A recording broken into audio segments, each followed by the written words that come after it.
Stover. We saw him back out there with the tight ends with you today. I know you had talked after the Rose Bowl about how it was really important to have him focus on one position. Do you feel comfortable now that tight end is the right spot for him and that's where he's going to stay? I think that would a lot be with him too now.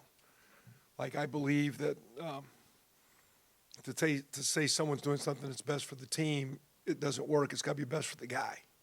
So if Cade thinks it's best for him to be there, I definitely think he has the skills to be very, very good. I think he's pushing 258, 60 pounds. He's going to have a blocking presence. He had a phenomenal winter. I grew a lot of respect for him. I probably have more respect for him after he went to defense, the way he played defense, the way he worked out in the winter, because he became truly one of the premier top leaders of this team, the way he approached our workout and all that. So my thought if he came back was I wasn't going to tie his hands. I was going to try to get him to play with the energy and the passion that he likes playing defense. We got to play under control. We can't be reckless, and we have to have some fundamentals per se. But I'd like for him to play to his strengths. So today, was just he kind of came back just to give it a go here a little bit. We'll see how it's going. He's doing good at backer too. There's a bunch of linebackers.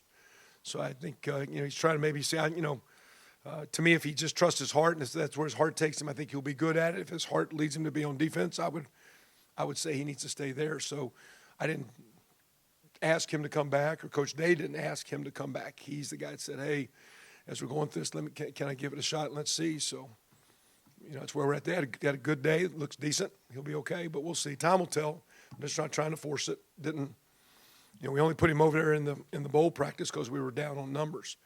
But he had a ball. He had fun. He wanted to go with it. We allowed him to, Coach Day's we're going to have some guidelines, and we're going to give our guys some directions, but I think Coach Day believes that, you give the players a chance to make sure it's good within their heart, within their soul, what they're trying to do. So it was Cade's choice to be with us today, and he looked okay.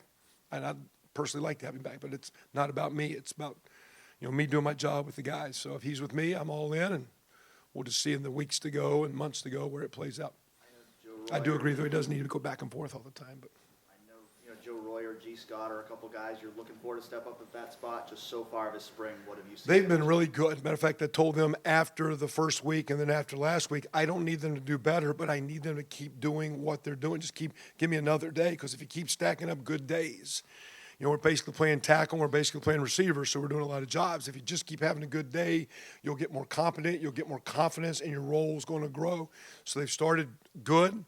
They're still, around the, G's probably between 233 to 235 most days. Joe's around 239 to 242. Still like to find 5-8 pounds apiece as we keep moving, keep developing, but they're developing nicely. They're making some good plays in the pass game. They're better in the blocking game. Cade gives us a little bigger presence on the edge.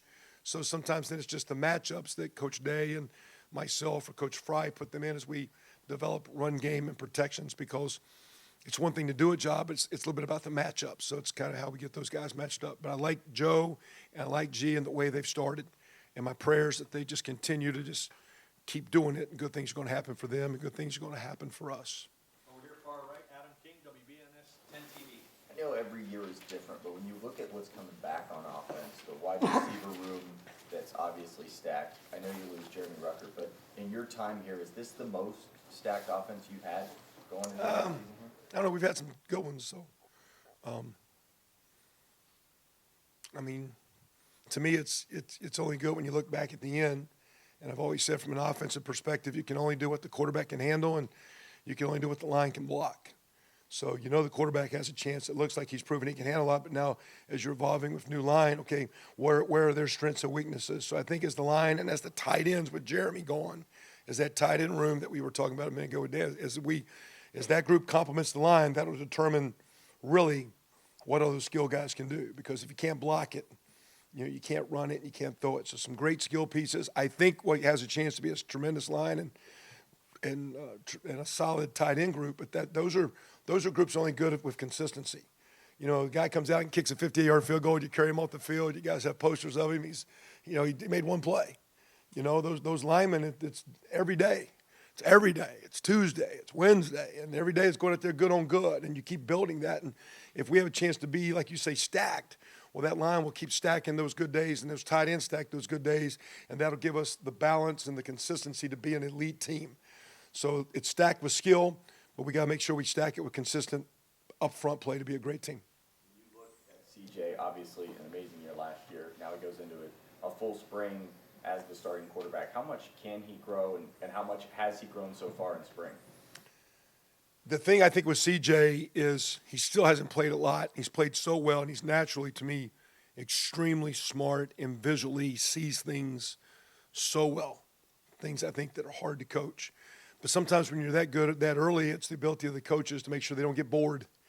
That they keep, it's every day, Tiger would be out there with the sticks and getting the alignment right, the first thing you learn in the first lesson. So as advanced as he gets, that he stays with his fundamentals and he keeps the main thing and just, keeps his feet on it, keeps trusting his coaches, keeps trusting, what Coach Day and Coach Dennis and the Coach Fitch helps him out as well. What those guys are, that he believes in that, embraces that. And, sometimes you get a lot of notoriety. It's hard to quote, just keep your feet on the ground and stay grounded. He is a tremendous kid, though.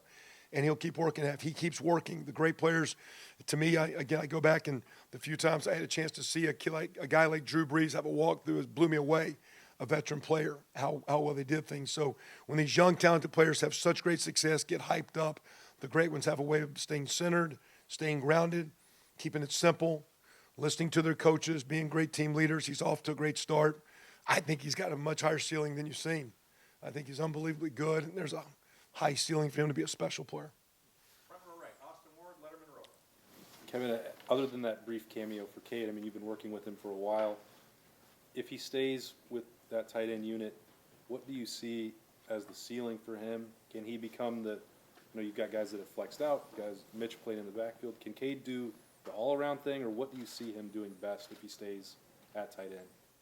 Well, the blocking piece, he's a little bit bigger than some of those guys in the blocking piece, but to be good, you need to do it all.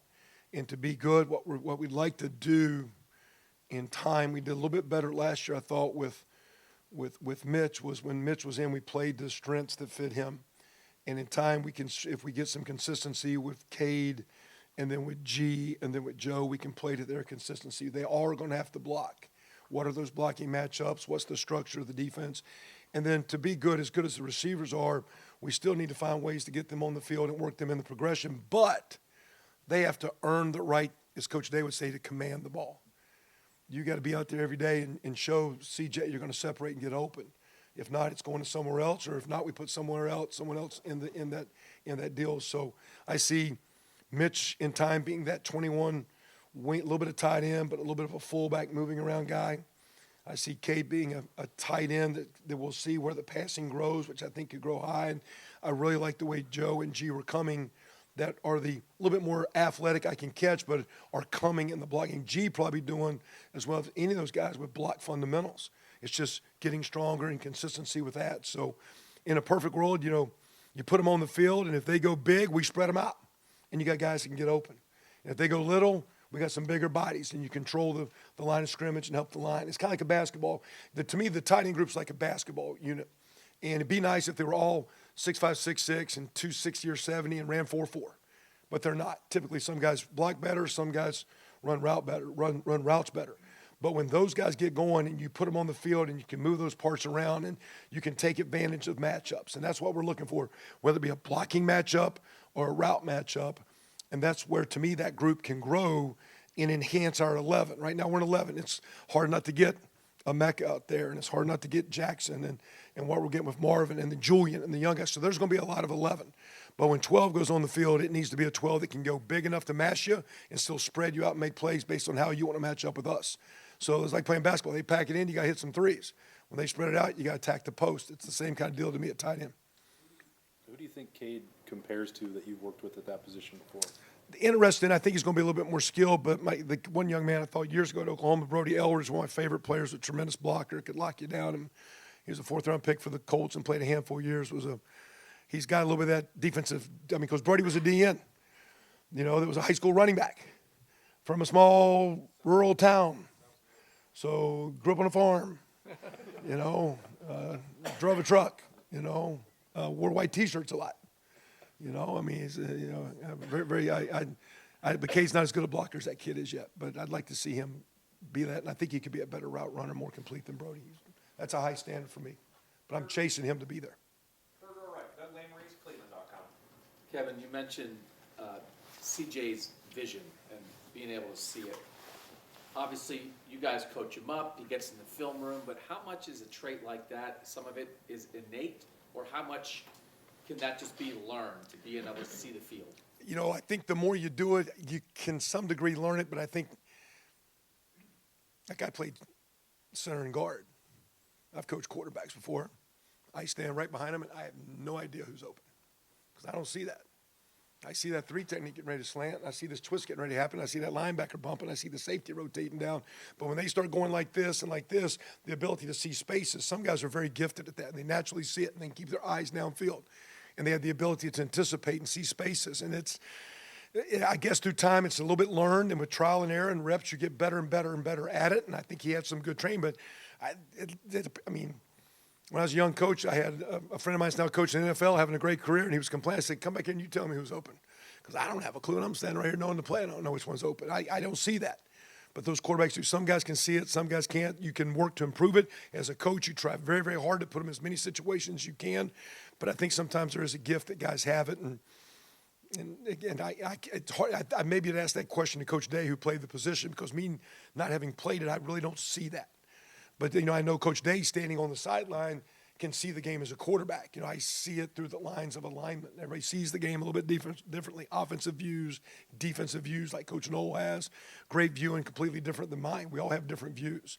CJ's got that view of a quarterback, and he has a unique gift of seeing it. And whether he's learned it or maybe a little, I think a lot of it's innately God-given. I know you guys make a game plan that brings out the strengths of your quarterback and your entire offense. If you have a quarterback that you know has that skill, that can see it, do you have to call the game a little bit differently if you have to maybe help a quarterback see it, a guy who doesn't have that as much versus a guy that you think, hey, CJ's going to be able to identify what's going on out there? Yeah, I think you just get hesitant when you're not sure what he's seeing. And one of the best ways, and I would be certain that most of our coaches would tell you, one of the best ways you know if a guy sees you, just ask him what he sees. Because when I'm watching tape right now, I'm watching with the tight ends. I'm running it back 20 times. I've watched it like the day before, and I'm sitting there for 3 minutes talking about a play. But you got about 2.1 second to see. What'd you see? And I don't know what you saw. And you saw it from here. We're showing you film from up here. That's nice. Years ago, we used to have the quarterback stand behind and do plays, and Sam Bradford would get mad at me and say, I'm standing deeper. It doesn't even look like that, Coach. I really don't want to do this. He was kind of mad about it. Like, well, I want you guys to get mental reps. He goes, yeah, but Coach, I'm 10 yards behind where I'm really standing. That's not even the view I see. I see it from up in there. And so I just think if you try to enhance the guy, but when you put him in the drills and you ask him what you're seeing and you hope they give you feedback. I saw the linebacker do this. And as a coach, you just remember that. When you go to that tape, that linebacker better have done that. Because when that linebacker doesn't do that, you know he doesn't know what he's seeing. He's making up. And when that happens, you get hesitant to call things. You try to call simpler things because you're not sure what he's seeing. The more you know that you can trust what the quarterback sees, the more aggressive and the more assertive you are as a play caller. Front row middle, Bill Rabinowitz, Columbus Dispatch. Hey, Kevin. I don't know how much you've kind of matched with Jim Knowles yet, because you're probably working more on fundamentals with your own units. But what are your impressions of just what he has brought to the defense and the changes he's made? Well, I think, we're still, adding, or to say change, like what is, they're still putting in packages or things that are in. But to me, I think he's done it long enough that he's got things that he believes in. And not only has things that he believes in, but I think they're packaged in a way that he knows how to implement the package and how to give his players a chance to then have confidence and see what's going to happen. They're doing a great job of multiple front or movement or alignments or coverages. So basically every play as an offensive line, as an offensive skill player, as a quarterback, they're making you mentally work. But the way it's put in, it's structurally sound. It's reasonably gap sound, and they're still making, I'm sure you'd say, a boatload of mistakes. Guys aren't lined up right, not hitting everything perfectly, but the structure appears to me to have a chance to be very sound, but at the same time making the offense work very, very hard. And, the more the quarterback has to work and the more the offensive line has to work to do their job, the harder the game. and they're making our cats work. And then he's doing it with some really good players up front where a lot of those guys are back. You know, we're our two deep, and sometimes even our threes on defense are running around like ones and 1.5. So, I mean, there's some good-looking kids over there running around. But I think he's, you know, done it long enough. He knows what he believes in. He knows how to present it. I think he's presenting in a way that's building confidence. I think he's putting his guys in very, very good positions on the field, and they're feeding off of that, and they're starting out. We got a long way to go. It's 6 days of practice. We got summer and preseason, a boatload of games to play, we hope. But, you know, as we go, to me, done a long time. I like the way it looks. He's presenting a lot of challenges for us, which I think is awesome because every week we get worked hard with people trying to stop things that we do. No one plays static football, but they're playing. To me, he has a great understanding of what he believes in, and I think he has and it appears, I've not said in his meetings, but I think he has a great way of capturing his room and his players and the way he implements, and then with that, I think he's showing them feedback, the things I like, the things I don't like. This is great, do it again. So I think he's building confidence. Hey, these are errors, let's minimize this. Again, keep talking with them, but I mean, it's been a lot of good work going against them. I mean, they're making us work, which is fun. I mean, it's challenging the coach. As a coach, it's what you like. They're making us work to find, hey, what are we blocking here? Who are we blocking? How are we identifying? What's the coverage? Where's the ball going? What do we like? It's been very challenging. It's been very, very good. It's been a very competitive. We've had to work on offense to have our share of success when we've had it. It has not been easy. We have had to work. Just what's he like in the room, in coaches' meetings? You know, we split apart. You know, it doesn't say much in this, you know, unless asked. But he's got a great dry sense of humor, it appears. And, you know, I think very intelligent and very smart guy. But again, he's got a great defensive view, and he's done it long enough. I think he knows the things he believes in. I think he understands how the issues, how to present issues to the quarterback and offensive line, and at the same time how to be sound and aggressive. And they're getting after it. He's done a long time. He's a great coach. Any cigars with you? No, I hadn't got there yet. It's been 30 degrees now. You know, they did open my golf course Friday, and it's been 30 degrees every day since then. It's like killing me. Yeah. I didn't know that. Second row left, Bill Landis, The Athletic. Kevin, to run the ball the way you all run the ball, do you have to have a tight end on the field at all times, or can you accomplish some of that if you were to play 4 receivers in a back or 3 receivers and 2 backs? I think it's easier if you do. I think if you don't have a tight end that's really good, you get forced in. The quarterback has to be a part of reading or the art because the box can always get loaded. When the tight end's there, the box is going to get loaded, but it's loaded one gap wider. So there's just some more runs. So you can do some spread runs, but when the tight end's not involved, you get into a lot of quarterback-heavy run game where now he's got to be reading an extra defender, whether it be in the zone read or edge game or the quarterback bash and power read games, or then you get into the RPO game. So to hand it off sometimes when you have 1 or 2 tight ends, you widen the edges and you get a chance to get an A or a B gap run that doesn't have to be read all the time. And even practice, sometimes Coach today would kind of look say, hey, man, make sure when you script these plays, like I don't want a relief throw. I want to run it. And sometimes when you want to run it, you need to have that tight end presence or a 6th offensive lineman. And even you could put an offensive tackle in there and say, well, he's not going to run a route.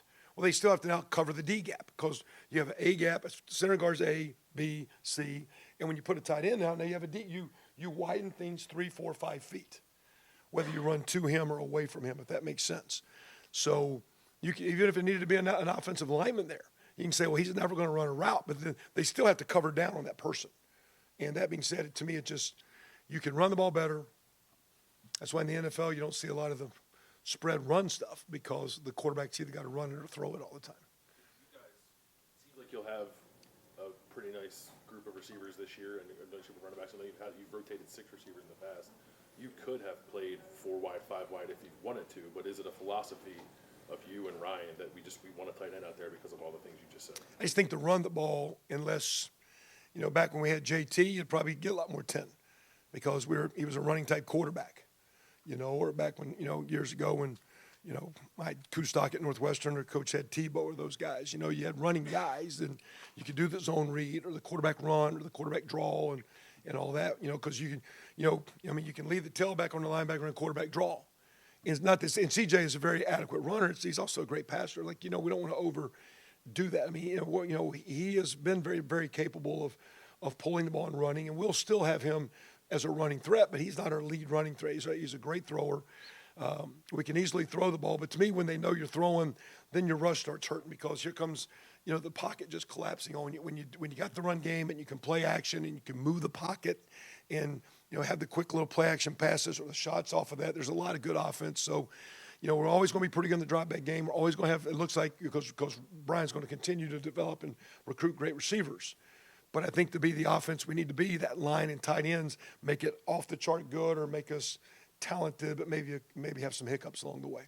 Got time for just a few more. Front row, middle, Dave Biddle, 24/7 Sports. Hi, Kevin. Paris Johnson at left tackle, obviously a very talented guy. How close is he to becoming the player you want him to be? And maybe what does he need to improve on the most? I think just out there on that one-on-one, island of pass blocking so much. He played a lot last year, but inside at guard, you got a center help on half the protections if the center's working to you. Now you're out there against probably the premier rusher of every team. I think I saw the other day, if I can believe the NFL draft experts, I think in the first round there's 5 projected first-round DNs that we played against. You know what I mean? And so that's good on good. And so he's now in a real matchup, a grown matchup that over time now, thankfully, with the guys we got and the way Coach Johnson teaches it, he's going to get a lot of phenomenal work from the one-on-one rush and every time we do team pass and team. So as we grow, it's just getting him comfortable that one-on-one I can play against an elite player. And yeah, I'm an elite talent, but I'm an elite player, and I got CJ's blind spot. So as we go, as he continues to grow and get more comfortable, that'll be a huge part of our offense being good, him being a quality left tackle. And I'm going to ask about tight end as well. It seems like the numbers are good there now. Are you concerned at all, especially this day and age where guys can transfer without, setting out a year? Are you concerned you might lose a tight end in the transfer portal? Yeah, I mean, we're always concerned with that, with every position. That's a part of it right now. But at the same time, with this team has not been hit a lot because the development that Coach Mick and even the guys that left, the guys that have done the best have been the guys that stayed and gave themselves a chance to develop. And they developed here through Coach Mick and through practice and through the coaching that we have. So, it's going to be hard to keep everybody happy at every position. It's a challenge, but also, too, we're not just here to make guys happy. We got to develop and we got to win games. So there's a little bit of give and take. So they got to embrace the competition. They got to embrace the grind. They got to embrace the consistency. They got to embrace the muck and the dirty. And because when you're playing O-line and tight end and running back and spring ball, and you do inside today for 25 plays, that's grimy. That's dirty. That's not what you see on college football at 9 o'clock when Herb Street fires it up now. Today was college football when you're a college player. And it was period 4 and it was inside. And let's go. And there's 22 people, or there's 18 people up there trying to wear out pads. We're wearing out shoulder pads. And who wants to play, get behind your pads and play football? And the guys that are going to be good, they're going to embrace that. Because those tight ends that are going to be good have to embrace that wherever they're at to be a good tight end. They have to embrace the grind of what it takes to be that block guy. And then when you're in a place like this with Coach Day and the quarterbacks, we'll get you the ball if you command the ball. You embrace the grind. You command the ball. Your career will go your way. Over your front row right. Clay Hall, WSYX. If we had the cockpit voice recorder of the Rose Bowl when CJ and Jackson were having a field day, what would that sound like between you and Ryan of, let's go back to him, what was the repartee there? Early when it wasn't going good, and I had been around some teams where we scored a lot of points, but we had a hard time maybe getting stops. I was like, just calm down. They're not. We can block them, and we can get open, and just calm down. Just we got to score again, and let's just score again. And then as we were throwing it so well, it was find a couple runs that we could go with that they didn't tee off on the rush, and the way we had protected wasn't very well against our rivals. So to come back against, that one defensive end was the Pac-12 D lineman of the year. So to come back and hold up in pass pro was key for that game. We're talking about how good Paris can be. To hold up in pass pro one-on-one. A part of the keys for Jackson was pass pro was pretty good that day. It was really pretty good that day. And it was against one of the elite rushers, okay? But to me, it was just like, I didn't realize they were down the corners they were. We actually went into the game thinking, okay, we're down a couple of our receivers. We're going to have to play an old slugfest game and keep it close. And all of a sudden you fall down 14 or 17, like, okay, man, we got to light it up. And all of a sudden we got hot as chicken grease here. We got rolling, and that's a credit to those guys. But credit to pass pro. I mean, Jackson made some plays, and the guy can put the ball on target, and he can see things, he can distribute it. But the pro got going. And the other, I think in a game like, I think we ended up with like 110 yards rushing. But I think if you count the running plays where we threw the RPO, we had 240 yards of offense. Because sometimes we're running and he was spitting an RPO out. So in the 31 rushes, we had 240 yards of rushing. It was 7 point something to play every time we had a running play called, because sometimes they're cheating the box and he's got to distribute it a little bit, which he did. So, but my deal that game is let's just calm down. Let's just keep playing. They ran in the third quarter at something that they did the Wisconsin-Oregon game, 45-38. They did like a thing on the, you guys remember on the Jumbotron? I looked at the scoreboard, I said, we're going to beat these guys 45-38. I go, come on, let's get a stop. Let's get a stop. We're going to be on 45-38, so that's close.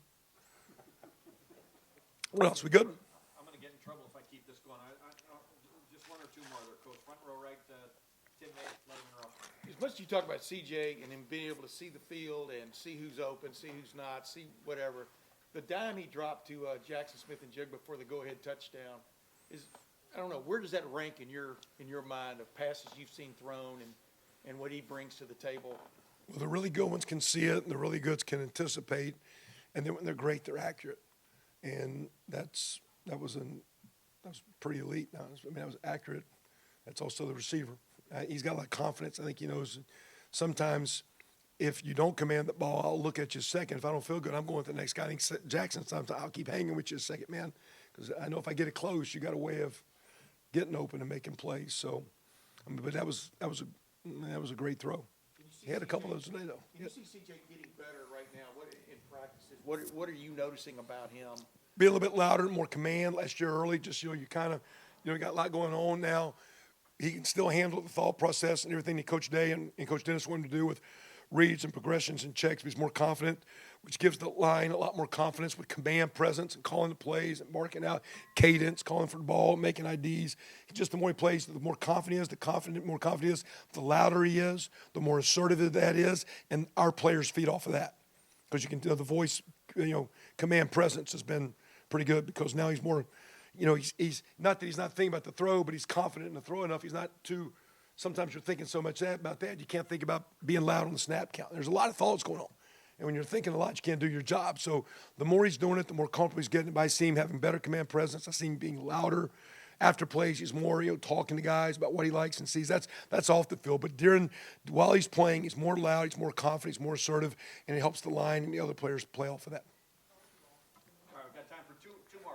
We'll go Joey Coughlin, Columbus Dispatch. Kevin, when DeJuan Jones decided to come back, what do you see is kind of the next step in his development, and where can he improve? It's like Paris. We're talking about his ability to be great one-on-one, because those guys get matched up with really good players out there. And when you're playing again, to me, we're talking about the three positions: the quarterback and the two tackles. When those guys, those are the hardest jobs. That's one of the biggest mismatches on the field. That guy against him. And so as big as he is, as talented as he is, and same with Paris with the talent, their ability to handle one-on-one matchups, grown men on grown men, one-on-one, and be dominant is a huge challenge. And the great players can do that. And the great quarterbacks have the ability to communicate, see, anticipate. And as a coach, the more we can make their jobs easier, the better you're going to be. When those tackles have easy jobs and those quarterbacks have easy jobs, and you can get your scheme, like I'm talking about Jim's scheme defensively, where they can show a lot of looks, but it's easy for them. Really good offenses show you things, but it's easy for us. Really good defenses show you things, but it's easy for them. The more we can make DeJuan's job easy and let him, because he is a talent. Those are two talented tackles. Now they need to become players, and players are consistent guys every day. And when we play next year against those 5 top 15, 20 draft picks, which in the Big Ten we're going to get matched up against some great ones. They can hold their own every Saturday, and at the end we can look back and say that was a talented offense because that line showed up and had those matchups every week, and that quarterback sitting in the pocket and he could pick them apart because collectively you got a unit. So DeJuan and Paris both have to be great guys that are great one-on-one against some of the premier matchups. And the best thing is we get those matchups in practice, so we get exposed to that on a daily basis. Consider flip-flopping DeJuan to the other side, or do you like Paris to left and DeJuan to right? Because he was there, that's kind of where I think just be for Justin. He can get a handle on that in time if it needs to go that way. But right now, we kind of thought that, would be the way to go. My thought even a year ago when they were playing guard was if you're in a right-handed stance, you're the next guy playing right tackle. So everything from moving this way now goes to go this way. Some guys are a little bit more comfortable, and sometimes it's the matchups.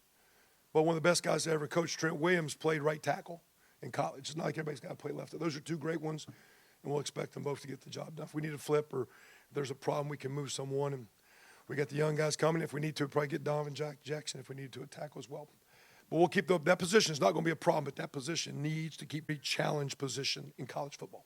And final questions, Nathan Baird, Cleveland.com. You know, Matt Jones competed for a starting job in 2020. He was kind of your utility guy last year. Just what does he bring to this offense? He's doing awesome.